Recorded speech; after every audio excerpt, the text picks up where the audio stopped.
Всем привет!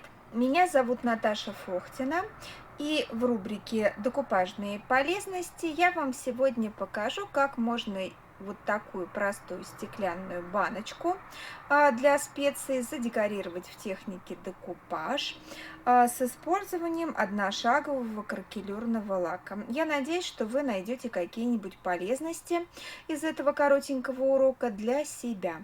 Итак, давайте сразу же приступим к работе. Баночка у меня новая, но тем не менее эту операцию я пропустить никак не могу, поскольку она для всех стеклянных поверхностей обязательна. Я беру вот такой вот состав. В общем-то, даже это не состав, а это спирт 40%, медицинский. Я его брызгаю на баночку и хорошенечко с помощью ватного диска баночку свою протираю. Этот процесс называется обезжиривание. Нужен он для того, чтобы краска, грунт, которую мы будем класть на стекло, не сворачивалась. Вот такая вот нехитрая операция, но очень-очень нужная. Вот теперь стараемся мы за эту поверхность ничем не хвататься. Ни грязью, ни руками даже чистыми, потому что жир, конечно же, присутствует и даже на чистых руках. Следующий материал, который я очень люблю, это черный акриловый грунт. Очень часто я его использую, поскольку он заменяет сразу два материала: белый грунт и черный. То есть, если бы я хотела нанести черную краску на баночку, если бы у меня черного грунта не было, то я бы нанесла белый акриловый грунт, а затем уже черную краску. Поскольку у меня есть грунт черный, то работаю я одним материалом. В общем-то, все просто. Итак, я беру кусочек поролона и начинаю наносить грунт. Наношу я его методом туповки, да, вот таким вот образом. А второй слой буду наносить кистью, потому что под кракелюр, конечно же, мне нужна поверхность гладкая. Вот первый такой рыхлый слой, он даст нам плотность. И наша баночка совершенно замечательно превращается в баночку черную. Конечно же, если в ваши планы не входит баночку сделать не просвечиваемую, то, конечно, нужно сделать окошки. Сделать их очень просто. Вы можете необходимые участки на баночке оклеить малярным скотчем и сделать декор вокруг, и у вас получится баночка с окошком. Я не буду сегодня особо ничего придумывать, поскольку показываю вам просто коротенький учебный урок, из которого вы выводы сделаете сами. Так, поворачиваю. Да, как я говорила, руками мы ничего не трогаем, поэтому вот стараемся аккуратненько захватить этот предмет. Черный грунт очень люблю и считаю его одним из самых незаменимых материалов в своем творчестве. Да, у всех у нас есть какие-то свои предпочтения. Вот я черный грунт очень люблю использовать в работах. Вот таким вот образом я укрыла свою баночку. Теперь мне ее нужно просушить. В общем-то, совершенно не важно, каким образом вы высушите свою баночку, с помощью фена или естественным путем, просто оставив на просушку. После того, как она станет матовой, то есть сухой, вы можете взять кисточку синтетическую и баночку укрыть, уже хорошенько растирая по ней краску ровным слоем. Не мазками, а хорошенечко растирая. Краску черную вы наносите, да, помните, что я сказала, если вы нанесли сначала белый грунт, и черный акриловый грунт наносите, если у вас никакого белого грунта, как первого слоя, не существует. Да, все очень просто. Здесь нельзя сказать, что если у вас нет какого-то материала, то вы не можете делать вместе со мной эту работу, да. Нет черного грунта, берете белый грунт и наносите на баночку. А что здесь важно? Важно, чтобы мазков никаких не было. Вот постарайтесь хорошенечко разгладить краску, чтобы она была ровненькая. Вот, можно держаться за донышко, как вам угодно. И смотрите, баночка у меня довольно быстро превращается в предмет черного цвета. А подложка темная для одношагового кракелюра необходима, то есть контрастная. Если я, конечно же, буду делать основной цвет баночки темным, то, конечно, внизу у меня будет цвет светлый. А вообще в классическом варианте темная подложка и светлая краска будет ложиться на кракелюр. Вот такая вот чудесная черная баночка. Мне она, в общем-то, в таком виде тоже очень нравится. Да, ее можно сделать в какой-нибудь другой технике, но это я покажу вам на другом коротеньком уроке в рубрике «Декупажные полезности». Следите за моими коротенькими мастер-классами. Ну что ж, опять просушка. Ну, высох этот слой. Баночка стала совершенно замечательно матовой. Мне очень она нравится. Можно ее просто покрыть лаком, так и оставить. Если у вас какой-нибудь стиль в доме предполагает наличие вот таких вот матовых черных вещиц. Я же возьму кракелюрный лак. Да, вот, например, от Marabu одношаговый кракелюрный лак. В общем-то, мне совершенно не важно, с каким составом я работаю, но этот лак меня вполне устраивает по своему качеству. И, как правило, даже у всех моих учеников с ним получается работать. Что я делаю?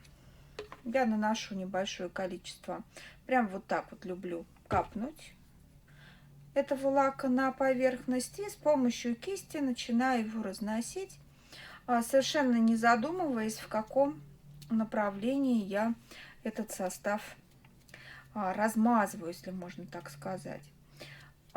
Очень просто контролировать наличие этого лака на поверхности, то есть количество этого самого лака на поверхности, потому что поверхность должна просто стать блестящей, такой, как будто она укрыта лаком защитным. Ну вот в данном варианте я, смотрите, всю баночку этим самым кракелюрным составом и покрываю. Что хочу сказать. Вот чем больше состава будет, тем будут трещины, конечно же, крупнее. Но это будет зависеть еще и от верхнего слоя. Краска должна быть густой и должна накладываться довольно большим объемом. Вот если краска будет прозрачная, например, какая-нибудь лессировочная для хобби, например, вот у Таира есть краски с пометкой хобби, вот ими лучше кракелюр не делать, потому что они дают серенький, некрасивый одношаговый кракелюр. А есть краски хорошие с пометкой арт, да, это краска для художников. Вот с помощью этой краски можно запросто получить хорошую кракелюрную сеточку. Но кракелюрный лак я сразу закрываю. Показываю еще раз. Это Краклей Медиум от Marabu. И я просушиваю свою баночку с помощью фена. Вообще многие предпочитают просушивать при естественной температуре квартиры, но кому как больше нравится. Я всегда просушиваю феном.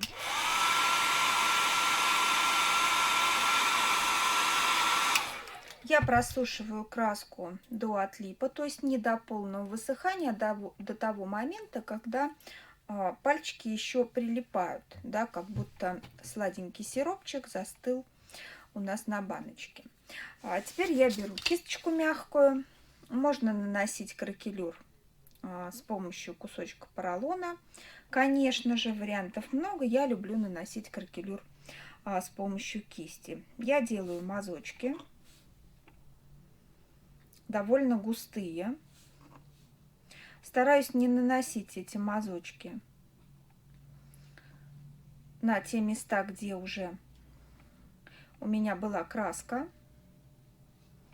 И я получаю вот такую вот красивую кракелюрную поверхность. Можно нанести с помощью губки, с помощью спонжика, кому как больше нравится. Да, я показываю, как мне нравится. Вот таким вот образом, если что-то свезли, подрабатываем и поехали со всех сторон. Мы наносим белую краску. Не обязательно вот так вот обходить.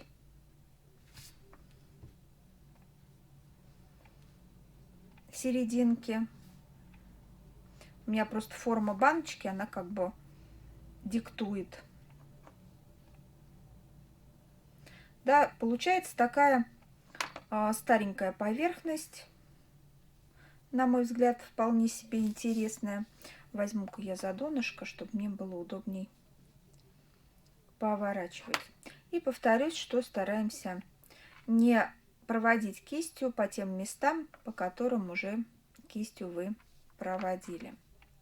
Если какие-то получатся некрасивые места, плохо проработанные, или вы чуть-чуть красочку случайно свезете, ничего страшного.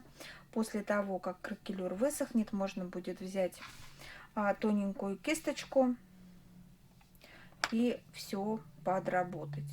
То есть вообще здесь проблем никаких я не вижу.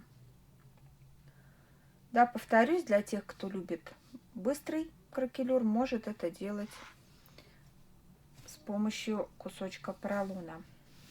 Не буду я на этой баночке показывать, чтобы у меня кракелюр был на банке одинаковый, потому что способы нанесения кракелюра, они меняют его и структуру. То есть кракелюр, нанесенный поролончиком, будет отличаться от кракелюра, нанесенного с помощью кисти. Вот мне вот такой вот кракелюр с помощью кисти, например, нравится больше. Ну, есть у нас у всех какие-то вкусовые предпочтения. Я не говорю, что это правильно, я говорю, что мне это нравится. Вот смотрите, довольно быстро наношу я краску. Краска у меня густая. Использую краску Фома. Покупаю ее в Чипарте. Вот так вот быстро баночка приобретает у меня такой нарядный вид.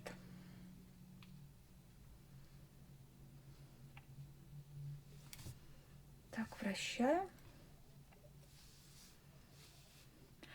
Где тоньше красочный слой, там и кракелюр более бедный получается. Где кладу побольше, там кракелюр большой. Большие трещинки. Ну, окрашиваю донышко. И все, буду сушить. А в процессе сушки трещинки увеличатся.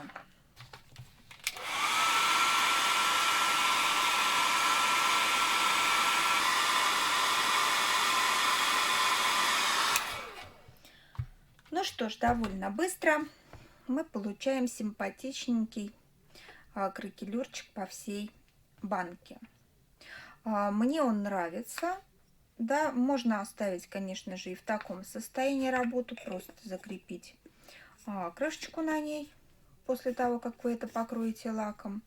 Ну и, в общем, баночка будет вот такая вот симпатичная. Что я хочу сказать. Если вы захотите оставить баночку просто с кракелюром, вы должны будете ее покрыть через 24 часа каким-нибудь неводным лаком, да, акриловым лаком на смолах, или если вам не важно, что эта баночка будет немножко желтеть, то лаком, например, полиуретановым. Я же хочу избавить вас от поисков лака, который не снимет этот самый кракелюр, и показать, как можно оклеить эту баночку декупажными салфетками. Вот такую салфеточку я приготовила. Я отделяю от нее верхний слой, и верхним слоем как раз и буду работать. Условием для работы будет то, что я оборву все обрезные края у этой салфетки. Что такое обрезные края? Это вот эти вот краешки, которые ограничивают ее в квадрат.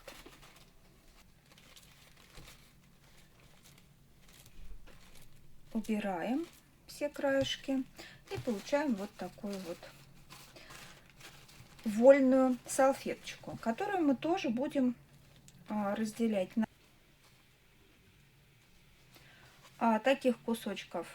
Надо будет нарвать побольше, чтобы во время оклеивания вы просто могли брать нужные по размеру детальки и прикладывать их к декорируемому объекту, то есть к нашей баночке. Можно и просто какие-то небольшие кусочки брать. Мы будем с вами делать баночку целиком оклеенную салфетками. Вот честно скажу, этот мастер-класс у меня родился после того, как одна из учениц мне показала свои работы. Совершенно замечательные, с большим вкусом выполненные бутылочки, но меня смутили морщинки на салфетках, да, но мы понимаем, что это уже этого не должно быть, да, это уже не декупаж, даже если работа выполнена с большим вкусом. Вот декупаж делается на грунте, и слой салфеток не должен быть заметен, они должны идти сплошным рисунком. Ну вот, такое количество небольшое у меня получилось. Беру баночку и буду оклеивать. Возьму кисть, возьму клей для декупажа. Работайте тем клеем, которым вы работать привыкли. И что я делаю? Я вот прям сразу начинаю с центральной части. Вот так вот прикладываю рисунок и начинаю его приклеивать. Стараюсь не очень выходить за пределы рисунка клеем, потому что клей может немножечко повредить кракелюр. И с небольшим нахлестиком я начинаю приклеивать свои салфетки. С нахлестом на предыдущую салфетку. Что я хочу сказать? Вот этот способ приклеивания замечательным образом подходит для новичков и для тех, кто не может справиться с мелкими морщинками при приклеивании. Даже если у вас эти морщинки и в этом варианте, вот таком мозаичном приклеивании элементов будут появляться, одношаговый кракелюр будет немножечко эти маленькие недочеты микшировать. То есть они будут в эти вот трещинки, морщинки уходить. Все равно работа будет смотреться интереснее. Посмотрите, какая получается нежная баночка. И дальше мы вот так это продолжаем. Выкладываем свои розочки с небольшим нахлестом. Если хотите, где-то можете и побольше этот самый нахлест делать. Вы творец, да, то, что вы задумаете, вы и сделаете. Единственное, что смотрите, не надо переворачивать наизнанку, да, хотя салфетка прозрачная, но тем не менее старайтесь не изнаночной стороной приклеивать, а лицевой. Так, ну вот, складывается у нас такая картина.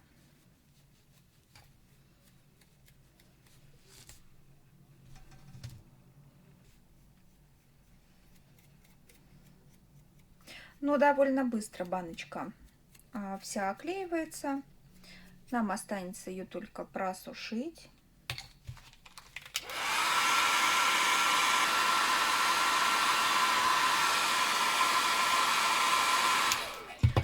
вот, довольно быстро мы подсушили декупажный декор на баночке.